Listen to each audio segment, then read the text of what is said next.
नाज़रीन तव्हांखे अहम ख़बर ॾींदा रतोद्रो एसएसपी लाड़काणा इमरान खान रतोद्रो पहुतो शहर जे मौज़नि सां मुलाक़ात करे अमन अमान बाबति ॻाल्हि ॿोल कई। बरसाति सबबि थियल नुक़सान जे हवाले सां थाणो ऐं पुलिस क्वार्टरनि जो विज़िट कयो।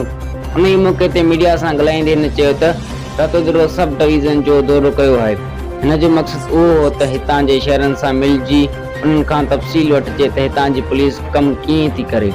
उन जो मक़सदु उहो आहे त पुलिस ऐं अवाम जे विच में बहितर तालुक़ क़ाइमु हुजे, मिली जुली कमु कनि। क्राइम जे हवाले सां हिते सूरत हाल तमामु बहितर आहे। अॻु बिल्कुलु क्राइम थिया हुआ पर हिन वक़्तु पुलिस उन ते कंट्रोल कयो आहे। अॻिते ॾुआरनि ख़िलाफ़ कार्रवाई तेज़ जारी रखियूं वेंदियूं। बरसाति दौरान थाणो ऐं पुलिस क्वार्टरनि खे वॾो नुक़सानु रसियो आहे। सरकारी तरीक़े मुताबिक़ ई उन्हनि जी रिपेयर कराई वेंदी।